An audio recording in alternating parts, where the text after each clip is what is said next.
Hello, everyone. Welcome to our Transmissive Printer Profiling webinar. Today's presenter is color management expert Dan Reid of RPimaging. I'm Amanda Carter, one of X-Rite's North American marketing managers, and I will be moderating today's webinar. Just a couple things before we get started.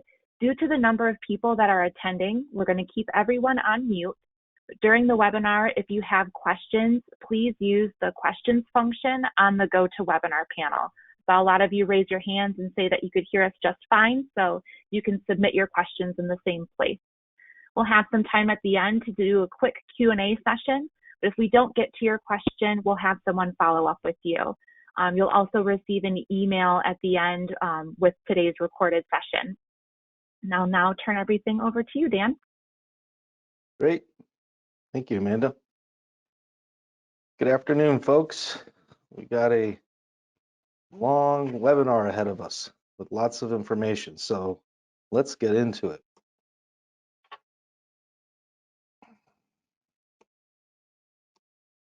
So some of you may know me, some of you probably don't know me. I'm based in Tucson, Arizona, in the southern part, and it's you know, people think it's a lot warm here, but actually we have the most southern ski area, about 8,000 feet up there. Tucson's about 2,500 feet, or about maybe a good 6-hour drive to the National Grand Canyon up north. So that kind of gives you a little perspective of where we're at. It does get cold here in Tucson. We get snow. Doesn't happen frequently, but we do get snow down at 2,500 feet. Most of the time it happens around 5,000 feet and higher. But the desert is just absolutely gorgeous when it snows. So if you folks ever get a chance to come to Arizona in the winter, it's quite a treat, especially visiting the Grand Canyon. It's no one goes up there in the wintertime, so it's a great time to go. Okay. I've been working with X-Rite for a long time, and initially I had some real problems, and not until I got my first X-Rite device, my DTP41, was the only time I started to get good results. So back in that day, I was using i1Profiler, and we were using little strips like this to calibrate the device, and we were working on Durst lambdas and such.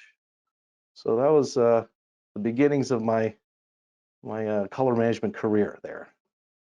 But at this point, I guess I want to find out who's actually out there. So, Amanda, let's launch our first poll question, please.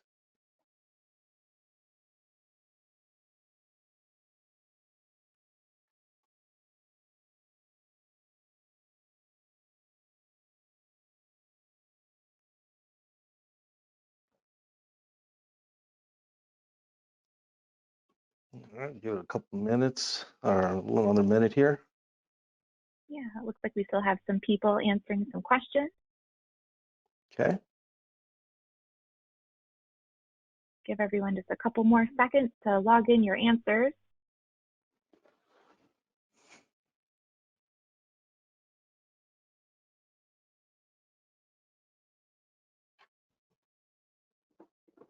All right. All right. So, okay.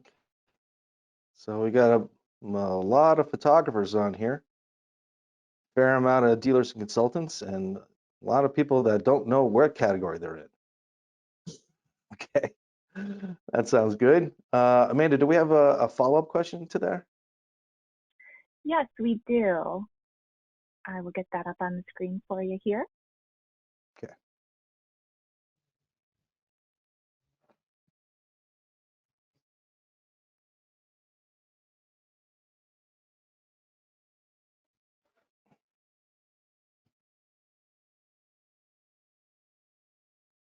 All right.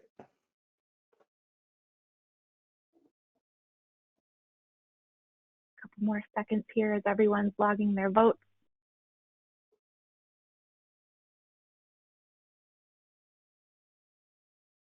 All right. Ooh, interesting. That's great. Okay, that's good to know. All right, so let's get into it. So here's our agenda for today. We're going to review which type of devices support transmissive profiling, why you should or maybe you shouldn't be doing this, and what affects your perception of color when you're viewing images on a backlit display. How are you going to get started with this process, things to watch out about, and then we're going to do step by step how to actually build this profile, a transmissive profile. We're going to talk a little bit about location-based challenges, so specific things there, and then we're going to wrap it up. All right, so let's get into it. So the i1Profiler software version 3.2 and higher supports transmissive ICC profiling for both RGB and CMYK. In the previous version, 3.1, you were able to use the i1 Pro 3 Plus for manual measurement, but it's not until version 3.2 and higher that now you can actually use an i1/i0 table for automated measurement.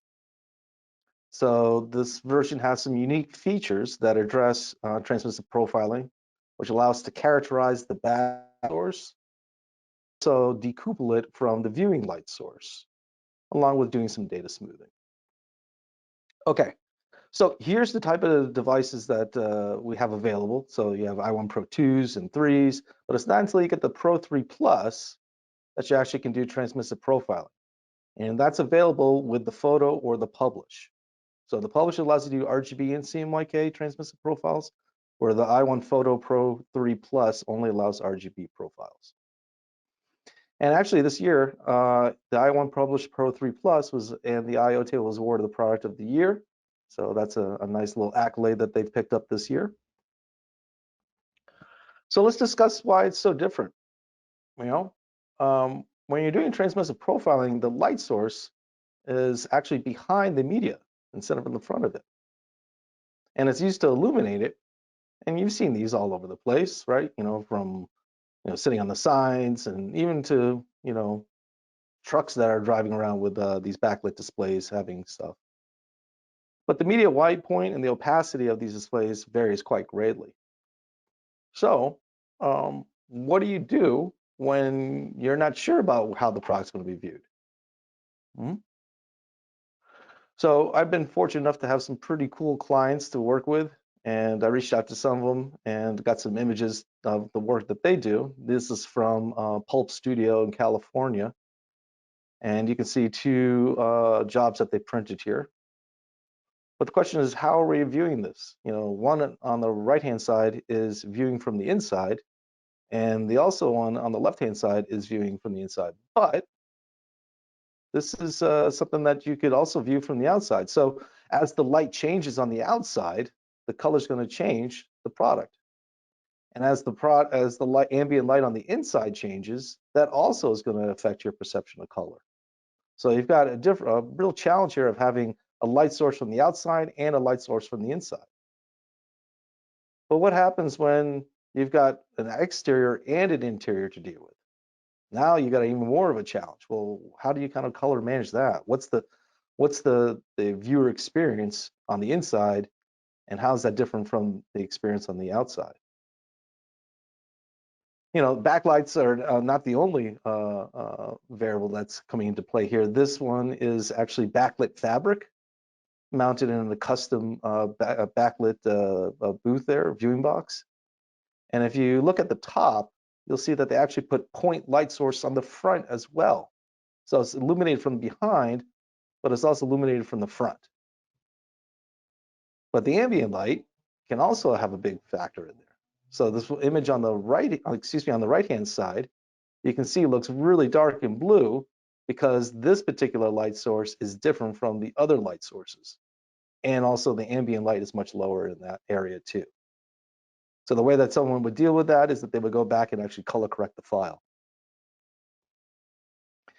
Here's another example of backlit and frontlit job, and you can really see a big difference here.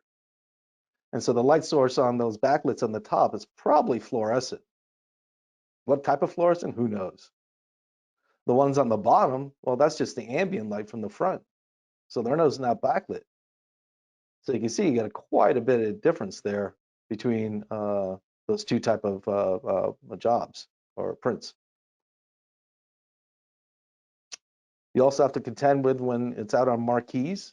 So the one on the left, I think, is the Cinema Dome in California. And this has got a backlight source, a light source behind it that obviously is on pretty much all day, but you don't see much of it because the ambient light is stronger. So that shifts. Same thing with on the right-hand side, I think it's called the Bruin in California. This is another theater, and it's got LEDs at the top, which obviously are not on, and as well as that marquee gets illuminated from behind.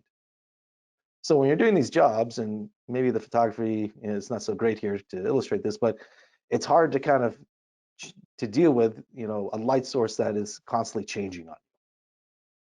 And so that's one of the challenges and one of the things that the X-Rite product tries to address.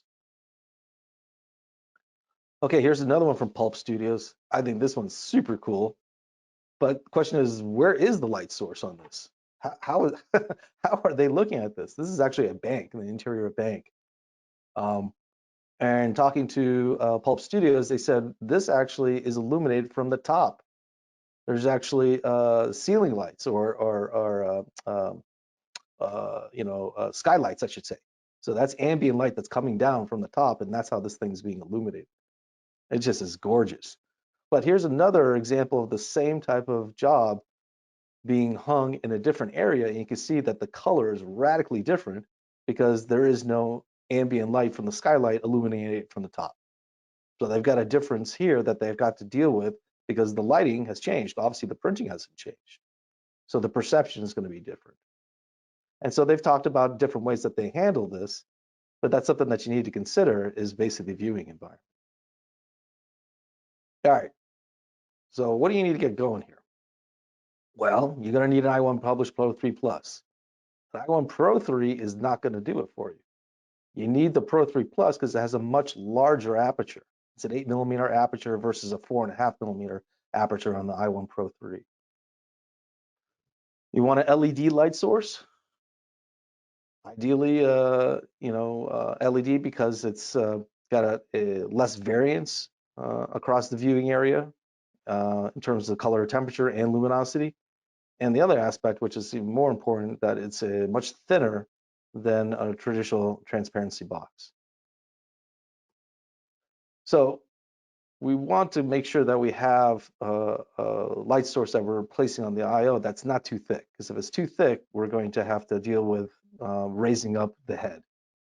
And so you can raise up the head about 10mm, but if you need more than 10mm, you can add a spacer to it, and that spacer I think adds another 20mm. So you get about a little more than like 30mm of coverage with one of these spacers. And you can stack those spacers so you can put 2 on at a time if you wanted to. But having a viewing box that has a ridge to it, like a raised edge, not such a great idea, because that i1's got to slide over it and it's going to hit that, and that's not going to work very well. So you need to have something that's nice and flush. Okay, so the transparency viewers are good, but they're not meant for measuring color. There's quite a bit of a fall off towards the edges of the viewer. Plus, this thing's super thick. It's about 5 inches. So you're going to need a couple spacers to do it. And of course, it's got a fluorescent light source, so that's going to change over time. We recommend these light tables that are LED. This one's 7mm, so it just scoots right underneath there. So I've got about 3mm of clearance above that for my head. So this is the size I would recommend, an A3 size, which would be the full size for an I/O table. Okay, so prior to doing your profiling, you've got to check to make sure your printer is working correctly. This is nothing unusual, but hey, guess what? That backlit really shows all the nasties that are normally hidden and reflective. So if you've got any banding issues, which you see in my print here, I had to deal with, I had to fix that before going further, but that was my first print. You're gonna have problems with variance in your measuring of color with banding. So either go to a higher resolution or start adding more passes. And then check it, and then check it again. You cannot emphasize having your calibration and your printer being working perfectly, because you're about to characterize whatever state's in right now. So you got to make sure that your nozzles are jetting 100%, that your alignment's good, and you've got the right head height. Because if you have any of these things off, it's going to severely impact your ability to match color and get good results. Okay, yeah, you got to calibrate, nothing unusual. So you do your normal calibration routine. Most RIPs don't support emissive measurements today. Caldera does in their version 14. They're one of the first RIPs out there. But even if you don't have the ability of measuring emissive for calibration, you can still do it with just reflective. You know, you basically your goal is to kind of reduce the amount of ink and, you know, make sure you've got neutrality and stuff like that, and then build your profile in transmissive after that. So even though you can't maybe measure and calibrate in transmissive mode, you still can build transmissive profiles outside with the i1Profiler. Generally speaking, it's easier to build these profiles as an RGB, but not every printer has an RGB driver. You know, it depends on your particular printer that you're using. If you use CMYK halftone, it's going to allow you to have more control, but even more important, it's going to allow you to do a double strike, or what they call here in Caldera is a multi-strike. And this allows you to build up ink density with the the backlits. This is not possible when you use an RGB setup. Okay, let's launch another poll question here, Amanda.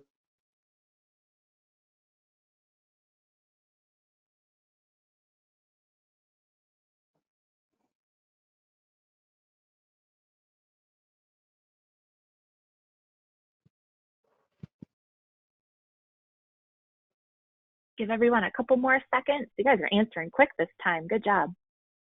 All right.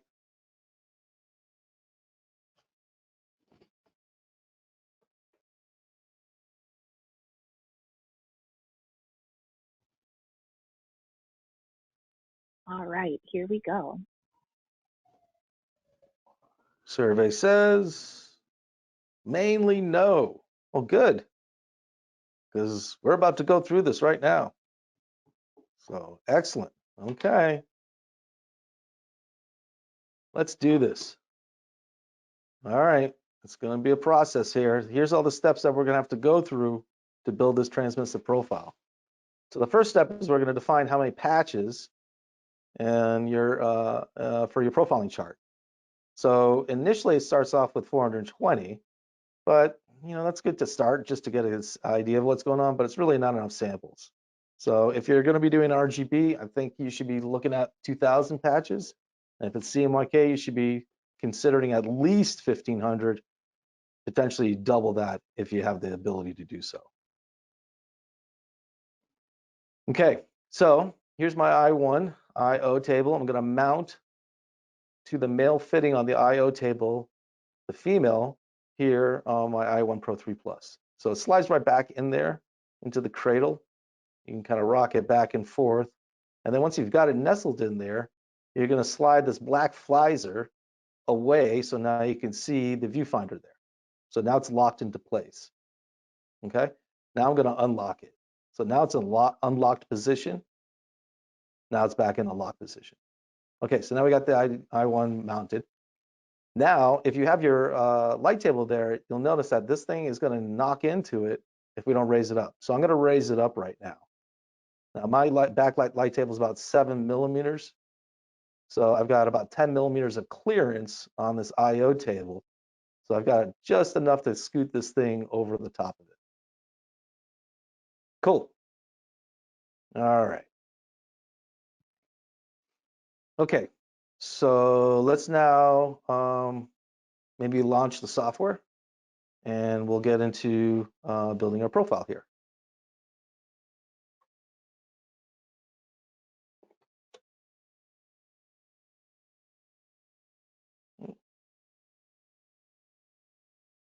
There we go. So you notice that once I boot up the software, that I1 IO head just moved. So that's very important that you kind of go and raise that head before it starts the software. Now under the basic, you don't see any transmissive profiling capabilities here. So you have to switch over to the advanced setting.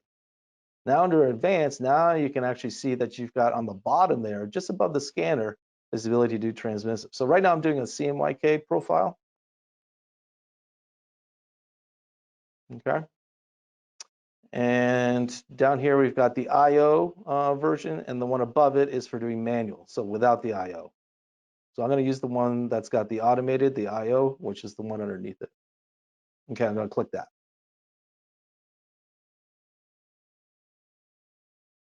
All right, so here's my patches. So you see I got 420 to start with. This is CMYK. They have the ability to change the patch weighting, so there's more dark patches, which is especially helpful in backlit.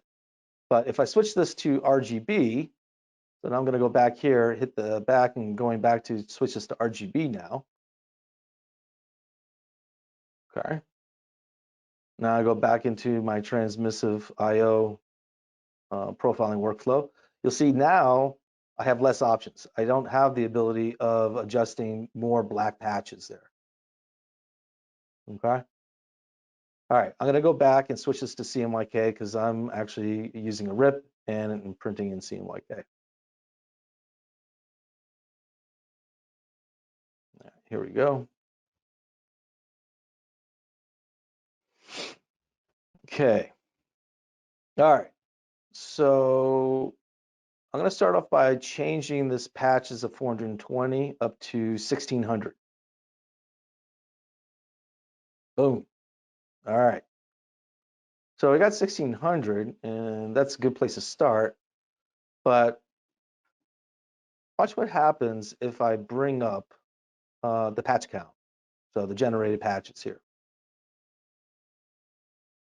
So as I bring up those patch counts, you'll see that's adding more gray patches to my chart. So I'm going to keep on clicking this until I get the maximum amount of gray patches that I can possibly get on this chart.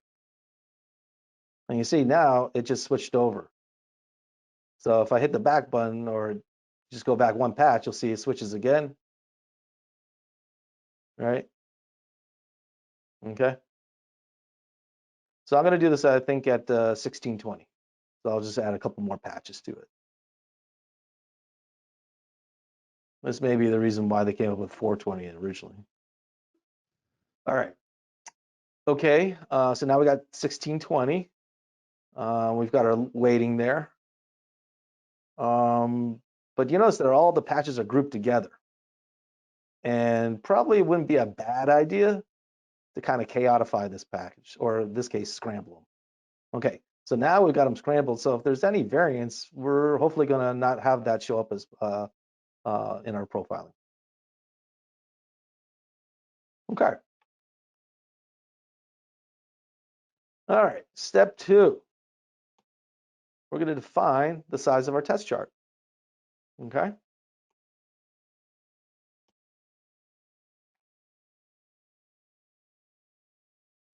All right.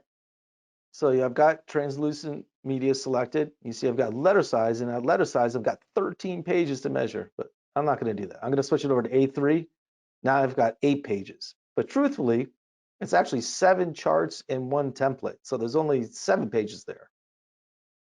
So even though it says 8 there, it's actually one is template and the other are the actual patches. So I'm going to name it 1620 to make it easy for me to locate. And this one I'm going to label A3, maybe 1620. And then I'll put an underscore after because it's going to do 1 of 7, 2 of 7.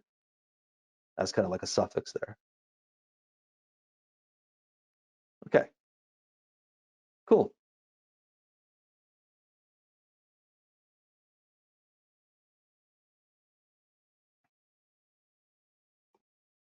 All right, moving right along. Now we're going to measure the back of the media on the IO table without the backlit light source. Okay. And then we're going to measure the front of the media on the backlight light source without the light turned on. Okay, here we go.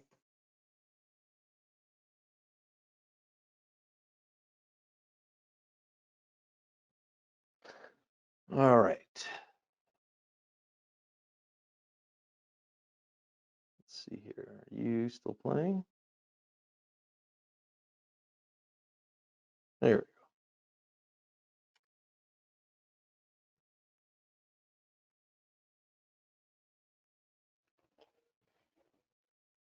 go. Okay, so I'm gonna move the head away. I'm gonna take the table, the light, backlit light table away. I'm gonna lower the head. And now I'm gonna grab my template. And here's the front. I'm gonna flip it over and measure the back of it now. Okay, so I'm gonna scoot this over. Oops, all right.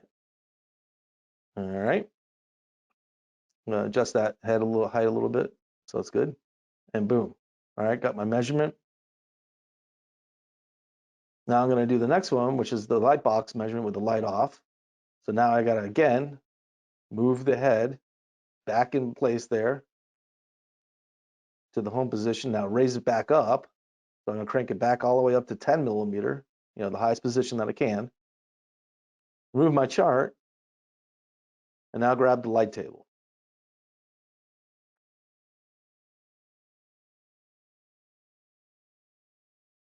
Okay. So at this point, I'm going to measure the front of it, but I'm going to probably tape it down just to save myself a step. But you can either tape it here or you can tape it in the next step.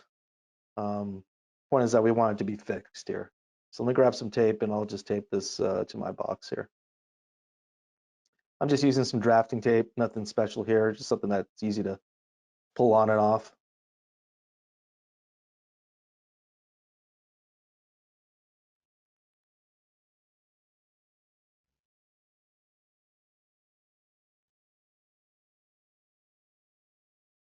Okay. Gonna adjust the head height a little bit there. Good. All right. Engages the head. Nope, I gotta move it again. All right. Boom. All right. Now we've done that. Great. Moving right along. Now we got to characterize the backlit light source. Okay. So the way that this works is it's actually going to measure that whole area and going to capture if there's any variance in luminosity or color temperature.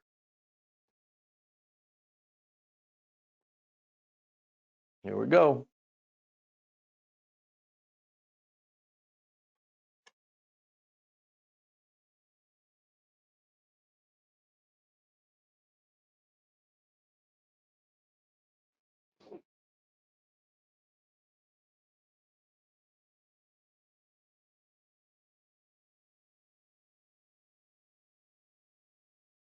Doesn't look like my video is playing here.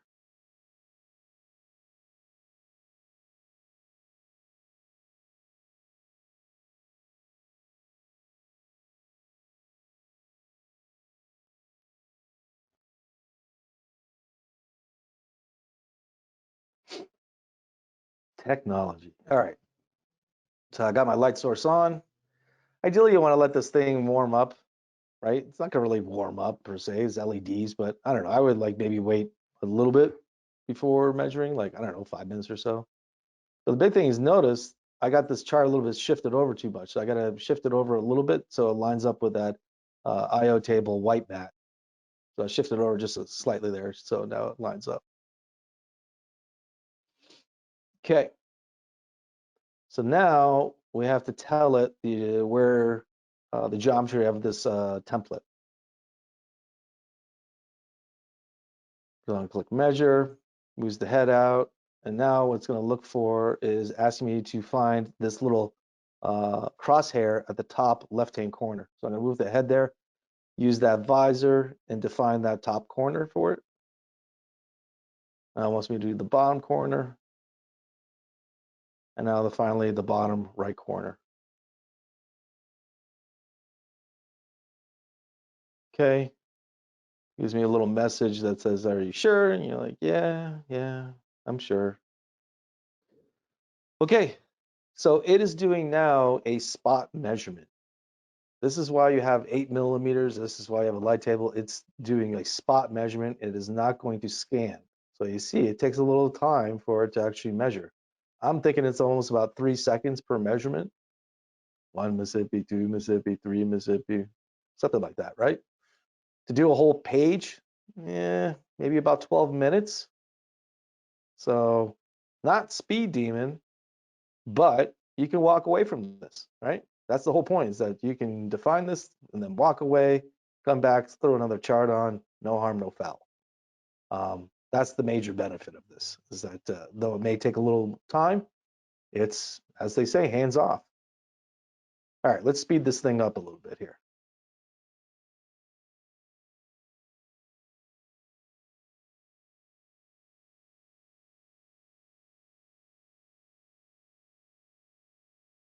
All right, I got all my measurements now. Good. Keep it moving. So now we characterize the light box. Now we're actually going to do the measurements of all the charts that we have. Okay. So we're going to line it by matching the vertical bars that are printed on the template with the chart, the color target that was printed. So you're actually going to place it on top of it. Okay. And we're going to tape them down and stuff like that. So let's take a look and see how that goes.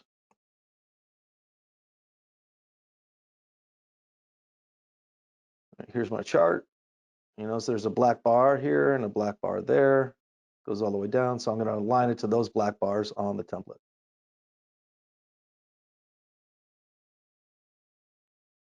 Grab some tape.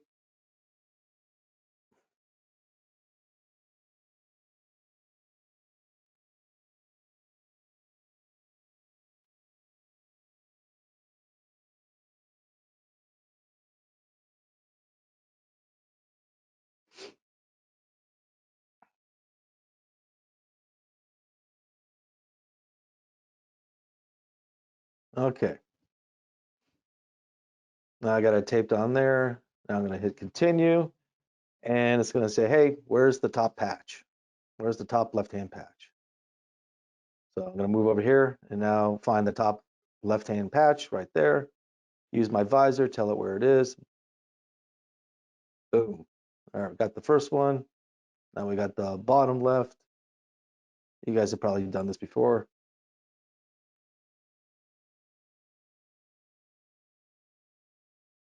All right. Okay, here we go.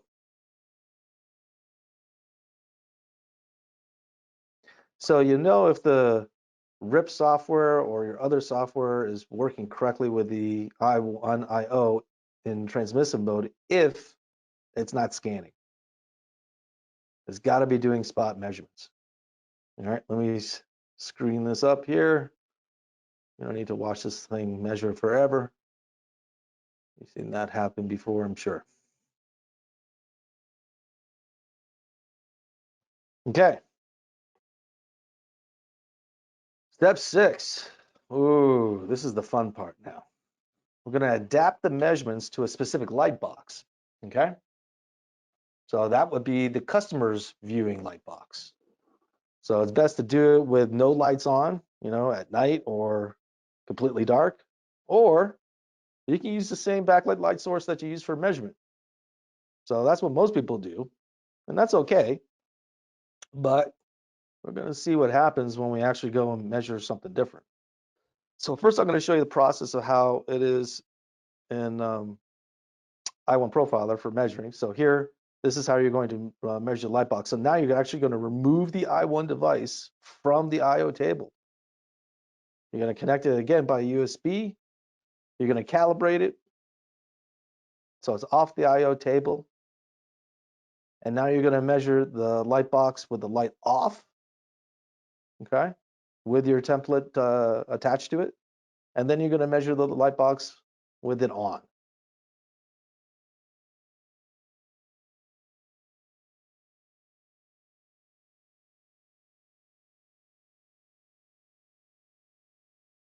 Okay.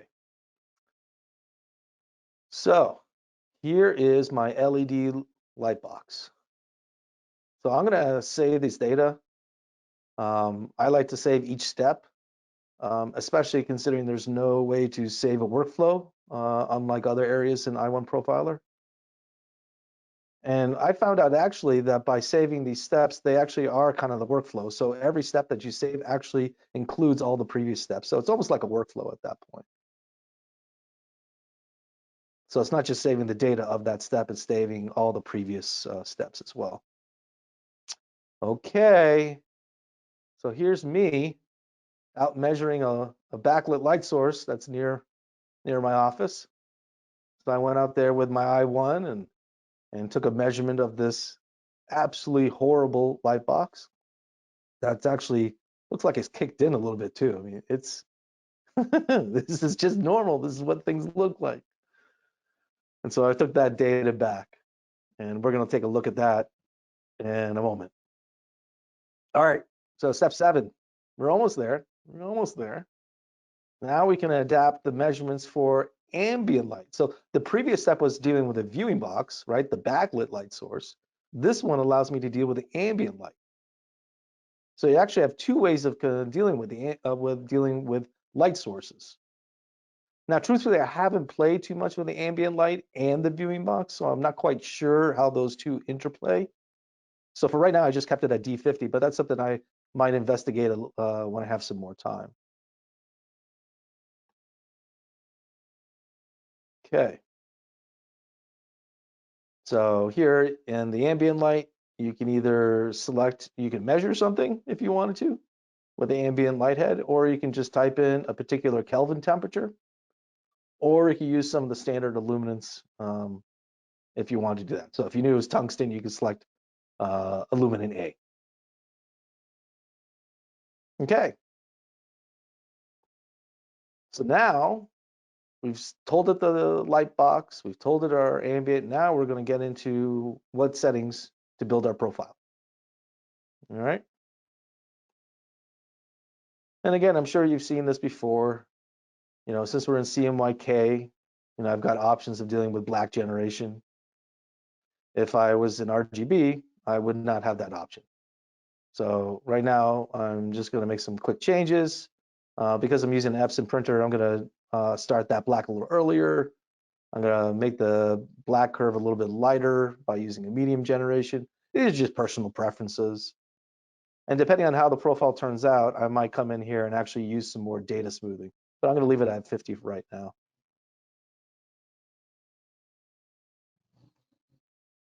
Yay! Oh my goodness, we actually made it. Step 9 of 9. Thank goodness. Nothing much here, right? It's just include your CXF data. What this is, all the measurement data gets embedded as metadata into the ICC profile, which is helpful. So later on, you can actually rebuild the profile and it can extract that data as long as you have include CXF data. It does make the profile bigger, but it's not that big of a deal.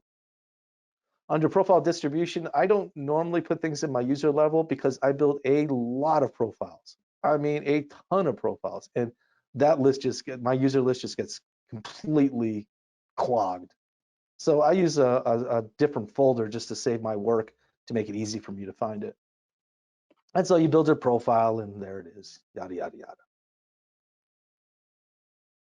Okay, so did this thing work? What happened here? All right, get ready to be nervous. Big difference in white points. Huge. And you would expect that, right? LED blue light source versus a very, very yellow, probably fluorescent light source of that viewing box. Look, the white point of that yellow light source, 100, B stars at 35. Yowza. Look at the LED one. It's the B's at negative 12, completely in the opposite direction. I mean, they couldn't be so polar. But an interesting thing that I noted is that look at the gamut volume. Holy smokes. It made a huge change on the gamut volume. I mean, not quite half, but it made a pretty significant difference. So here's what those profiles look like if we plot them in 2D. And I think you could figure out which one's which without even me telling you, right? The one with the blue is obviously the one with the LED. And the one that's got a further excursion into the yellows is obviously the other one. They're completely different in shape, and completely different gamuts. You know, we saw that 484 for one gamut versus 687. It's massive difference there. All right, is this a problem? I don't know. Okay, so before you start freaking out, let me explain what the hell I've done here. I've converted a file to the custom profile, and then I assigned it US web coded just to show you what the heck it looks like. If you were to print this out on a swap press, this is what would happen. Okay, it looks pretty damn awful. But if you can notice, there are slight changes, slight differences there. They're not dramatic, which I'm totally surprised by. So in order to display correctly, I had to convert them back to sRGB so you'd see them. But here's actually what comes out when you print these things. And they don't look so bad that then. So again, I converted these to the custom, profile using relative color metric, and then I convert them to sRGB. And you can see they are actually pretty darn close. They are different.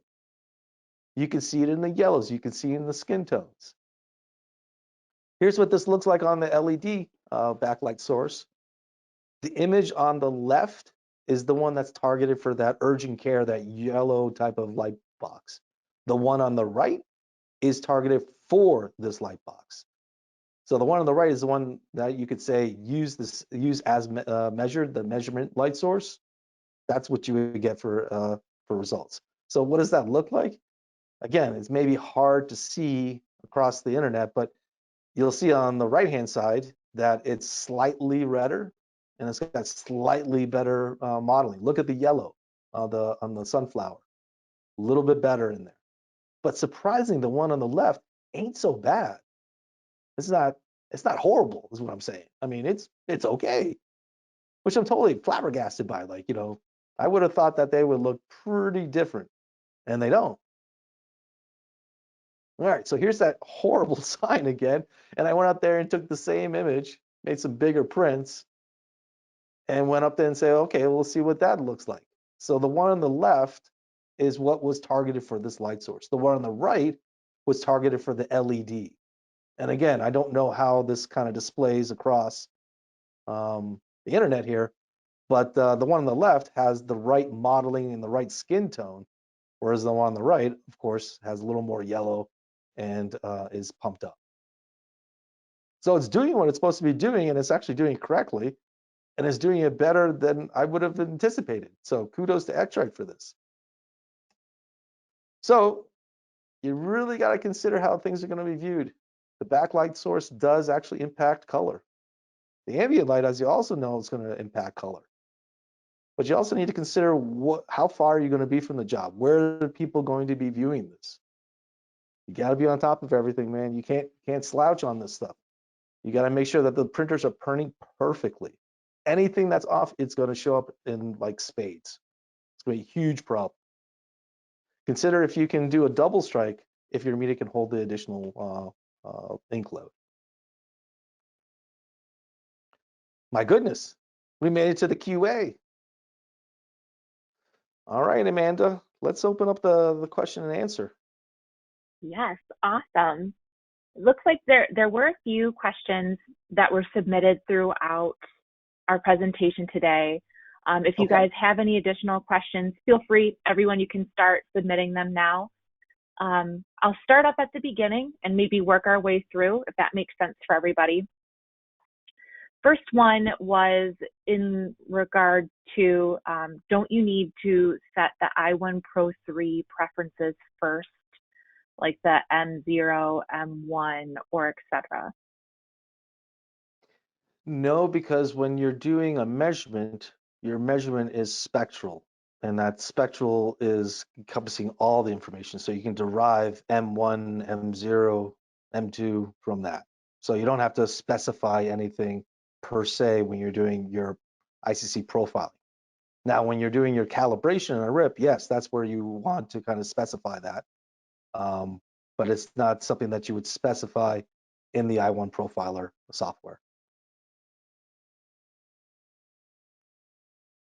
right, thank you. Question number 2. Couldn't you pull in a range of black and gray patches from Pantone Color Manager and RGB to help get more depth in the blacks? Right. So the question is, can we add more grays by using the color manager? And I suppose you could do that, but the thing that I was doing by hitting the plus sign will actually add more grays. So that works both in RGB and CMYK. So it's not something specific in that. So that technique will work also with RGB. Okay. Someone else asked, what printer brand do you use? I don't know if we want to get into this here or we can answer it offline. And they were also asking, what type of printer would you need for transmissive printing? So in my office, I just have an Epson P7000 that I use for testing. That is maybe not a production printer. So you would have to kind of get a production printer. This is the P7000 is primarily used for proofing and fine art reproduction. Not a bad choice, but that's what I use for just my testing.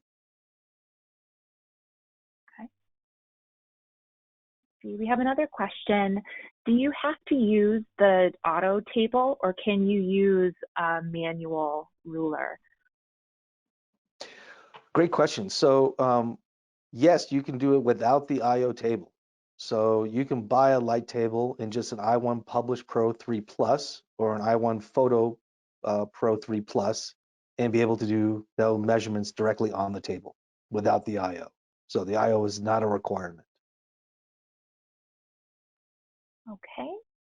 Let's see. Is it possible to calibrate backlit using G7? I guess you could say yes. And the reason why I say that is that if you do a reflective calibration, which is what most of us will do, you can do a G7 on top of that. Now, is that G7 related to the white point of the light source? No. So it's going to get you close, but that's where the profile will take it the last step of by adding more grays. So the profiles that I made, I noticed that they had a huge amount of yellow in them. And so I would kind of go and do some gray balancing to kind of remove that large amount of yellow that was showing up in my profiles. So yes, you could do G7, has to be CMYK, and it probably needs to be a reflective calibration workflow. All right, let's see. Everyone's very active with questions today. Was the blue cast, yeah, we've got great content to go through. Was the blue cast in the white background printed, or is that the color of the media? And what backlight were you using? Sure. So the images of the LED light source with the pictures, you saw that had a slight blue cast because you had the point of reference of the backlit light source behind it, where there was unprinted. Typically, that would not be the case when you are viewing customers' work, meaning that you won't see the backlit light source without anything covering it. So that's why it looks blue, is that was completely covered. Your eye would adapt and resolve that to be just a normal white. But because you had a brighter white that was in there, you saw that, hey, that print had a cast to it because a different white point of the LED light source was brighter and more intense. So it fooled your eye, basically. But that's not how you would normally see it when you printed a customer job, because you would never have any bare exposed backlight poking through.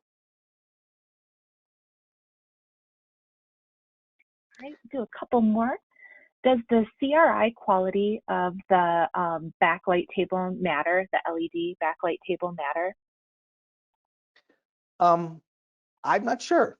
I don't have enough testing or information to quantify that. But that's what is so interesting about this, is that you can see the CRI of that of that yellow light source, it's absolutely horrible. It's just god awful, right? And that LED light source is just about as different as you can get. Surprisingly, though, i1Profiler can reconcile those two. So maybe the CRI has an important factor in it. I don't know. But the visual match that you were able to get was actually quite impressive. And so with a little more work, I think I could do even better results. But just off the cuff, I was pretty much blown away at how radically different the pro viewing boxes were, and how X-Rite was able to compensate for that. All right, let's see. Try to find one more here for us. Okay. This has to do with the i1Pro device in the i1IO cradle height. It says, let's see. This i1Pro device on i1IO cradle height isn't crucial, question mark. Is the setting with just enough movement okay? I think what they're trying to ask is maybe when is it appropriate to add one of the spacers or something in regards to the cradle height. Right. So as I said before, it's about 10 millimeters of clearance there. And so, you want to raise up the head until it's obviously clearing that, but then bring it back down so it's just, touching the surface, if not maybe a little bit higher. Obviously, you don't want to have space in there because that's going to potentially cause reflections and mismeasurements and stuff like that. But adding the spacer gives you an additional 20 millimeters of coverage. So that gives you about 30 plus, maybe 33, I think it is, millimeters of coverage with one of the spacers in there. But you don't want that head to be higher or spaced from your actual media. You want it to be pretty much touching it so you don't have anything that affects the measurements.